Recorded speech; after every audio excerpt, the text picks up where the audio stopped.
Saudara, 2 hari pasca berlakunya sertifikat vaksin untuk berangkat ke Pulau Sabang dari Pelabuhan Ulelu Banda Aceh, petugas kesehatan telah melakukan vaksinasi hingga puluhan dosis untuk wisatawan. Aturan wajib menunjukkan sertifikat vaksin saat pembelian tiket kapal di Pelabuhan Ulelu Banda Aceh menuju Baluhan Sabang membuat puluhan wisatawan harus melakukan vaksinasi di tempat. Vaksinasi di Pelabuhan Ulelu sendiri dilakukan oleh pihak karantina kesehatan pelabuhan. 2 hari berjalan, belum adanya terjadi kericuhan maupun penolakan dari masyarakat akan aturan tersebut.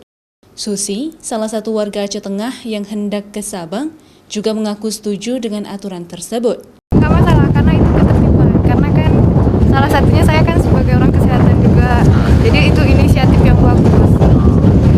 Jadi mendukung ya program ini ya? Sangat mendukung sekali. Sudah lebih kurang, sudah 25-an lah. Sudah yang memvaksin di sini, insya Allah tidak ada kendala apa-apa. Untuk sementara belum, insya Allah juga ke depan kita harap jangan orang di sini kan saya rasa semua sudah mengerti lah, sudah memahami apa itu vaksin, tujuannya vaksin itu apa. Selain itu, Ismayadi mengungkapkan, jika masyarakat yang tidak dapat menunjukkan surat vaksin dikarenakan adanya penyakit bawaan dan lainnya, juga dapat menunjukkan surat keterangan dari dokter untuk dapat membeli tiket perjalanan. Syahril, Kompas TV, Banda Aceh.